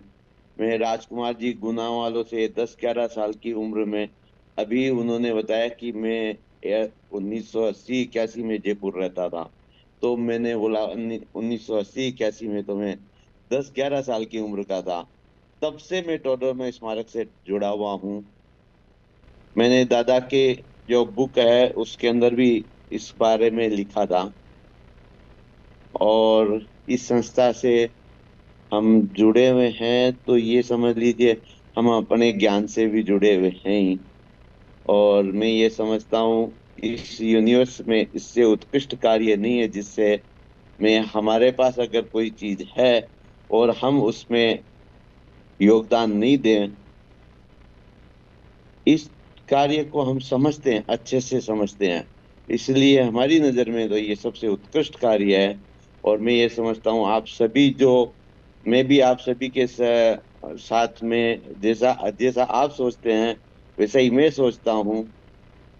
इस भवन का निर्माण में हम सब जुड़े, आगे भी हमेशा जब भी इस संस्था में किसी भी चीज की आवश्यकता होगी, तन मन धन से किसी कार्य की भी जरूरत होगी, हर चीज के अंदर हम जुड़े रहेंगे और अपना साथ में हमें अपना स्वयं का भी लाभ मिलता रहेगा। आज इस संस्था से में पढ़ने वाले बच्चे जो भी हैं वो शास्त्री बन करके निकल रहे हैं, उनसे भी हम बराबर कनेक्शन में रहते हैं।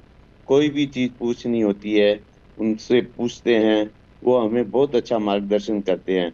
छोटी छोटी उम्र के बच्चे भी हमें उत्कृष्ट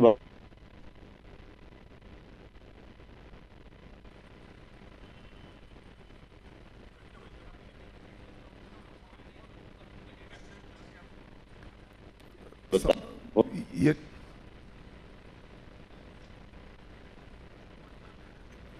टेक्नोलॉजी की अपनी अपनी सीमाएं हैं।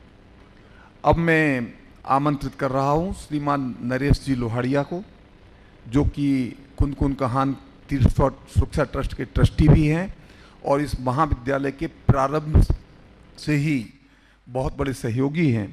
वे आएँ और अपनी सद्भावना व्यक्त करें। जय जिने।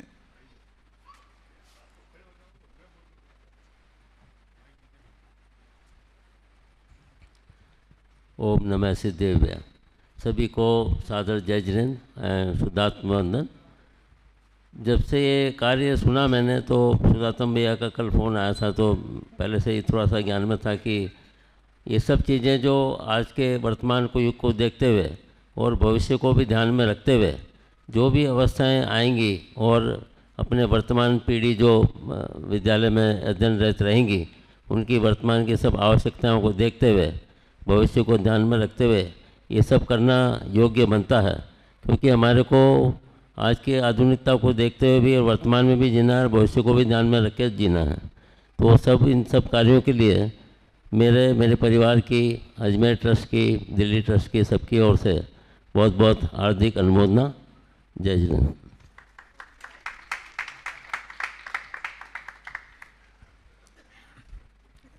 यह जो महायज्ञ हमने प्रारंभ किया है, इसमें देश भर में व्याप्त आत्मार्थी मुमुक्षुओं के एक बहुत बड़े समुदाय के अलावा हमारे सभी स्नातक बंधु जो देश भर में फैले हुए हैं, हमारे साथ कंधे से कंधा मिलाकर जुड़े हुए हैं। हम में और उन सभी में एक नई स्फूर्ति का संचार करने के लिए, इतनी ऊर्जा भर देने के लिए कि जब तक हमारा यह भागीरथी प्रयास संपूर्ण ना हो जाए हम थके नहीं। एक नई ऊर्जा का संचार करने के लिए मैं आमंत्रित कर रहा हूं हमारे साथी भाई शुद्धात्म प्रकाश भारेल को। भी आएं और हमें संबोधित करें। बहुत बहुत धन्यवाद भाई साहब। बहुत बढ़िया तरीके से भाई साहब ने सब बातें कहीं परमात्म जी ने, और कोई चीज़ बची नहीं। मैं तो अपनी लिस्ट में से काटता जा रहा था, ये बोलते जा रहे थे कि ये भी बोल दिया, ये भी बोल दिया, ये भी बोल दिया। उन्हें सब कुछ बहुत अच्छी तरह से अपनी भावनाएं प्रस्तुत की। मैं यहाँ पे प्रदीप जी चौधरी का संदेश लेके खड़ा हूँ। रात को कोई 12:30-1 बजे फ़ोन आया उनका और अचानक उन्हें की तबीयत ख़राब हुई और वो हॉस्पिटलाइज हुए। तो उनका पहला फ़ोन इस बात के लिए उन्होंने अपने बच्चे अरहन से कहा कि शुद्धात्म जी को फ़ोन करो कि मैं नहीं आ पाऊँगा, मुझे बहुत दुख है। मैंने कहा आप दुखी मत होइए, आप इलाज कराइए।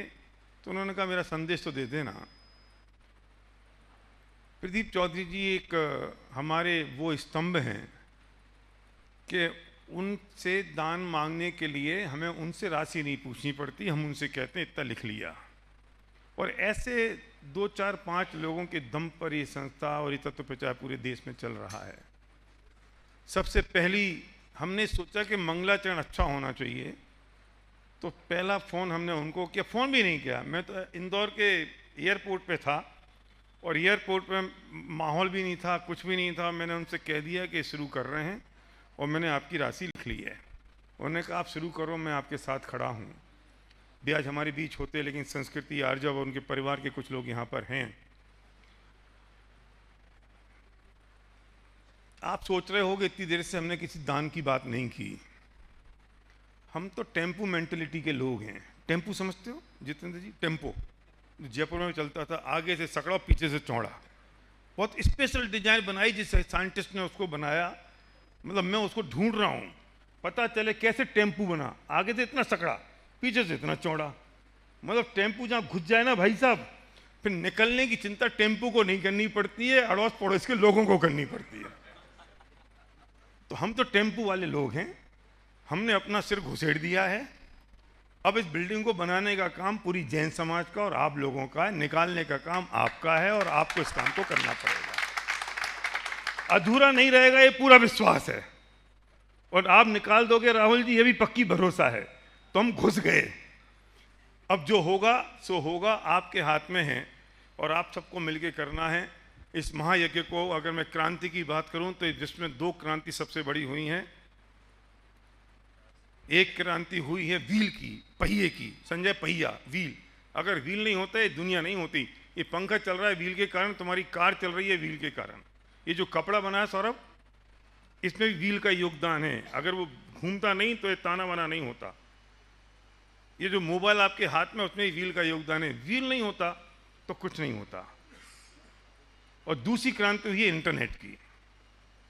और मुझे बताने की जरूरत नहीं है कि अगर इंटरनेट आज की तारीख में ना हो, थोड़ी देर के लिए जो वो होते हैं ना, क्या वो एग्जाम रेलवे फेलवे के, उसमें इंटरनेट बंद हो जाता है तो सब अपने आप को भरे पूरे परिवार में रहते हुए, माँ बाप के होते हुए भी अनाथ महसूस करते हैं कि आज इंटरनेट नहीं है। ऐसा लगता है कि पता नहीं क्या लुट पट गया। राजेंद्र जी, ये राजन जी तो हमारे ना अमेरिका से पोस्टर बना बना के भेजते हैं। तो सोचो आप, इंटरनेट की क्रांति कितनी बड़ी है।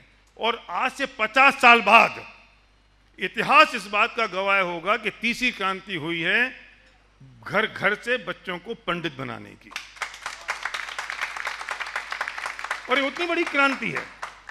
और मैं कह रहा हूं हमारा मिशन ये है कि अब हर घर से एक बच्चा तो पंडित बनना चाहिए। तो मुझे आपके सहयोग की जरूरत से उस पैसे के लिए नहीं है कि जिस पैसे से भवन बन जाएगा, क्योंकि भवन तो 1.5 साल में बन जाएगा, बनने ही वाला है। चैलेंज तो उसके बाद शुरू होगा कि जब आपके घरों से लाके हमें एक बच्चे को पंडित बनाना होगा। जब युद्ध होता है तो ये कहा जाता है कि हर घर से एक व्यक्ति सेना में चला जाए और सेना लड़ ले। अगर एक तत्व ज्ञान को, जैन दर्शन को बचाना है तो आपके घर का एक बच्चा हमें पंडित बनाने के लिए चाहिए। आपके बच्चे बड़े हो गए हों, छोटे बच्चों की संभावना ना हो तो पड़ोस के बच्चों की जरूरत है, मोहल्ले के बच्चों की जरूरत है, रिश्तेदार के बच्चों की जरूरत है।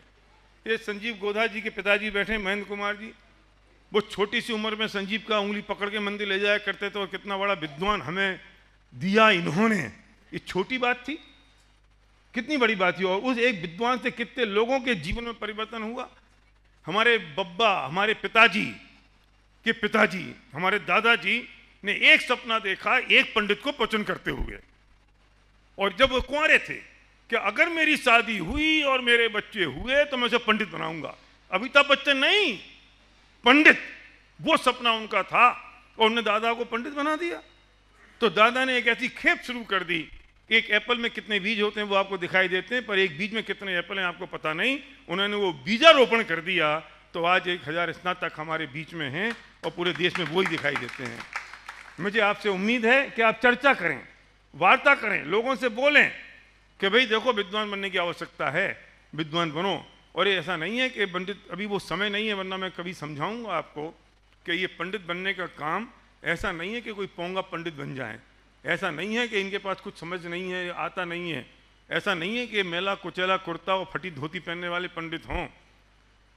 ये वो विद्वान हैं जो दुनिया की सर्वश्रेष्ठ यूनिवर्सिटी में जो पढ़ने वाला बच्चा है, हार्वर्ड में पढ़ने वाले बच्चे के सामने हमारे बच्चे को खड़ा कर दो, वो अपने विषय का मास्टर होगा, हमारा बच्चा हमारे विषय का मास्टर होगा। और उसकी वही गरिमा होगी, वही विद्वत्ता होगी। वो गढ़धर की गादी पर बैठने वाला व्यक्ति है और लौकिक पढ़ाई में भी वो ग्रेजुएशन पूरा करता है जो राजस्थान यूनिवर्सिटी की डिग्री है। ये अलग से कोई पंडिताई की डिग्री नहीं है। इस विषय में हम बात करेंगे, लेकिन आपकी आवश्यकता है आपके सहयोग की, जिसकी चर्चा आप करें, वार्ता आप करें, और इस भवन को बनाने की और भवन में रहने वाले बच्चों के लिए बहुत बहुत धन्यवाद।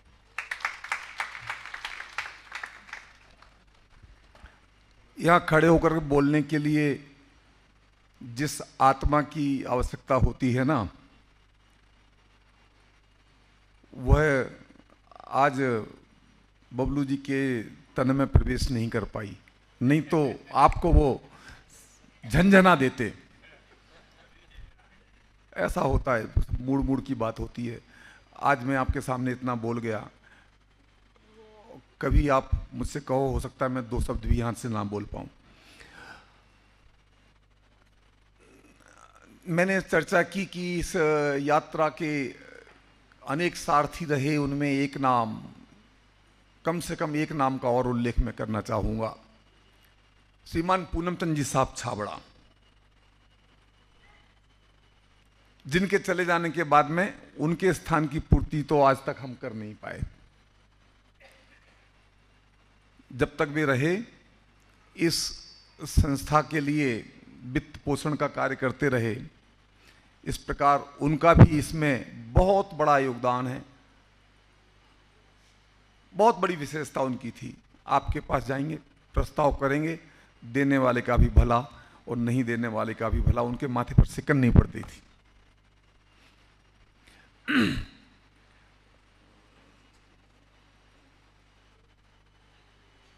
अब इस बहुत देर हो गई है, यह कार्यक्रम हमारा लगभग इस हॉल के अंदर यह कार्यक्रम लगभग समापन की ओर है, और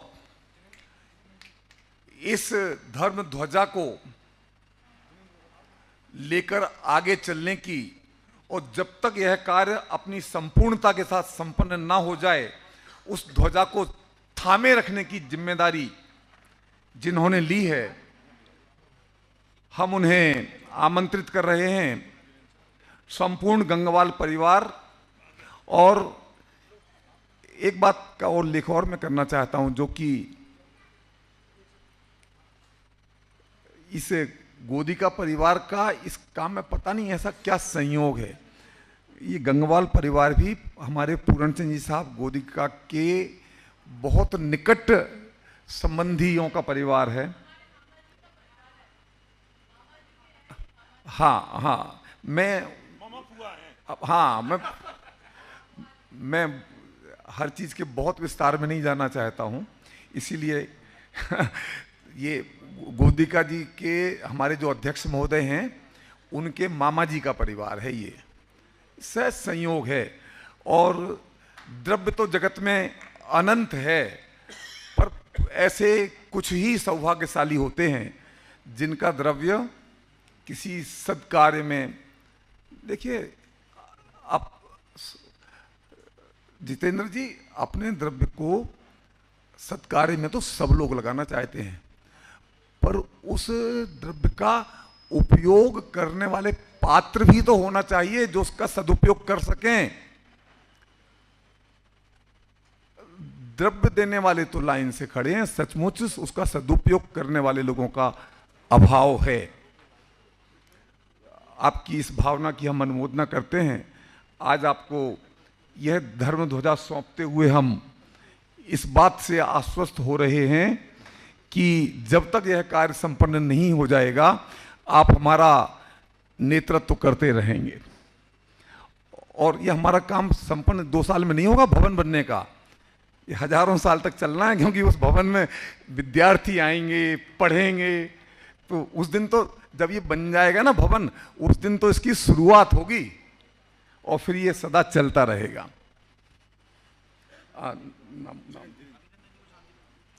आइए अब जिस महान कार्य की शुरुआत हम अपने जीवन में करने वाले हैं, सचमुच सुख शांति का प्रदान करने वाला ये वितरागी तत्व ज्ञान है, इसके बिना हमारी जीवन अधूरा है।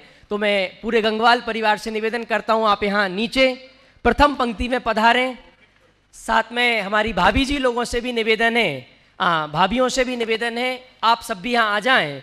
और मैं निवेदन करता हूँ हमारे प्रतिष्ठाचार्य विद्वान पंडित अभिनंदन जी शास्त्री और हमारे इस महाविद्यालय के प्राचार्य डॉक्टर शांति कुमार जी पाटिल साहब, आपसे दोनों विद्वानों से निवेदन है, आप अपने कर कमलों के माध्यम से हमारे इस पूरे गंगवाल परिवार को ध्वजा दें। ये धर्म ध्वजा लेकर आप यहाँ से बाहर चलेंगे और उस स्थल तक चलेंगे। और आदरणीय सौरभ जी गोदका से भी निवेदन है, हमारी नमिता जी छावड़ा इस बार अकेली आई हैं, अगली बार आपको साथ में भाई साहब को लेके आना है, आपको भी ध्वजा लेकर के चलना है। आइए नमिता जी छावड़ा और सभी जन जोड़े के साथ खड़े हो जाएं। आइए कुसुम जी, पूरा गंगवाल परिवार आ जाए। गीत के साथ हमारा गीत यहाँ से प्रारंभ होगा। आदरणीय प्रदीप जी चौधरी परिवार संस्कृति भाभी हैं, आपसे निवेदन है आप पधारिएगा। और साथ साथ हमारे जो पार्षद महोदय हैं, हमारे इस उपनगर के पार्षद महोदय हैं, आपसे भी निवेदन है आप यहाँ पर पधारें और ये ध्वजा लेकर हमारी धर्म की ध्वजा, धर्म के माध्यम से इस पूरे जगत में सत्य और अहिंसा का संदेश जन जन में फैलेगा। मैं आदरणीय अश्विनी जी भाई साहब से, आदरणीय श्री भाभी जी से, हमारे अखिल जी भाई साहब से और हमारे नरेश जी लोहाड़िया साहब से निवेदन करता हूँ, ये धर्म ध्वजा अपने हाथों में थामे। पूरा गंगवाल परिवार आज इस धर्म ध्वजा को अपने हाथों में थाम रहा है और पंचम काल के अंत तक क्या अपने जीवन में कभी भी धर्म को बाहर नहीं होने देंगे। इस धर्म को अपने जीवन में आत्मसात करेंगे। और अब मैं निवेदन करता हूँ, हमारा ये परिवार 1 मिनट फिर से प्ले करेंगे वापस से। राजन जी, आकाश।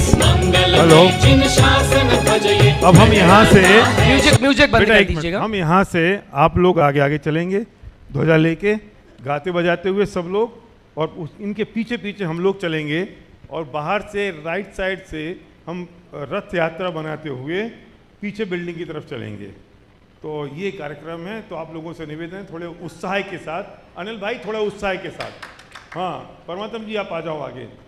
और आपसे एक निवेदन और है, आप ये जो हमारी पीछे जो विधि होगी तब तक रहेंगे। वितरागी जिन शासन की महिमा का परिचायक, यह शासन ध्वज उन्मुक्त गगन में लहरा कर मानो जिन सिद्धांतों की उद्घोषणा कर रहा है।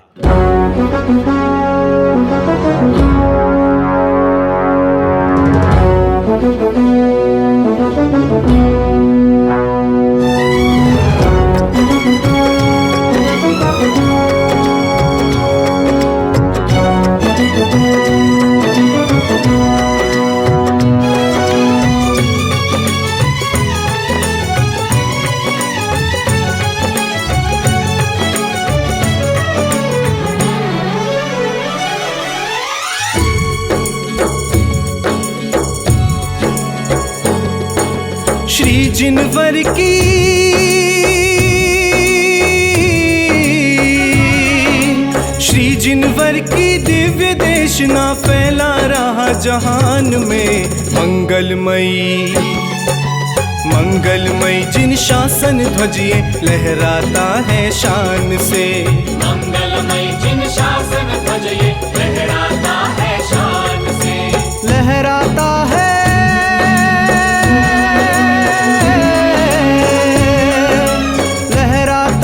लहराएगा, लहरा रहा जहान में। मंगलमय जिन शासन ध्वजिए लहराता है शान से। मंगलमय जिन शासन ध्वजिए लहराता है शान से।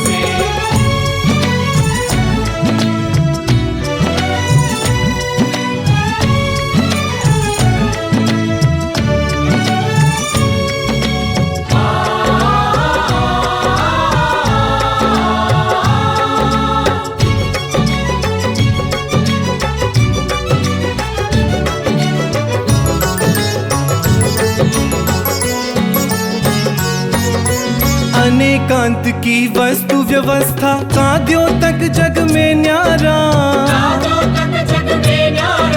स्यादवाद चिन्हों से अंकित केशरिया ध्वज अति प्यारा। मुक्ति मार्ग का